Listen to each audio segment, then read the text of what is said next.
السلام علیکم، آپ دیکھ رہے ہیں کے نیوز ایچ ڈی۔ میں ہوں حارث علی شاہ گیلانی۔ چلتے ہیں آج کی اہم خبروں کی طرف۔ لے جانے A جانا quality product by Khadim's Khadim Milk Foods, کا Sahiwal. ہے زمانہ۔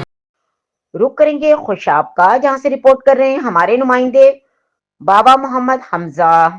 ڈاکٹر غوث محمد خان نے ڈی ایچ کیو اسپتال کیمپس 2 میں قائم نگہبان رمضان مریم نواز کے مہمان دسترخوان کا دورہ کیا۔ غوث خان نیازی نے ڈی ایچ کیو اسپتال کیمپس 2 کے دوران نگہبان رمضان دسترخوان کے انتظامات کا جائزہ لیا۔ ڈاکٹر غوث خان نیازی نگہبان نے کہا کہ دسترخوان میں شریک مہمانوں کا خاص خیال رکھا جائے۔ وزیر اعلیٰ پنجاب مریم نواز شریف نے رمضان دسترخوان مستحق اور نادار افراد کے لیے بنایا گیا ہے۔ رمضان دسترخوان پر آنے والے ہر فرد مریم نواز کا مہمان ہے۔ غوث خان نیازی نے دسترخوان کے لیے کیے گئے اقدامات پر ضلع انتظامیہ خوشاب کی خدمت کو سراہا اور مریم نواز مہمان دسترخوان کے افطار سے پہلے خصوصی دعا کرائی گئی۔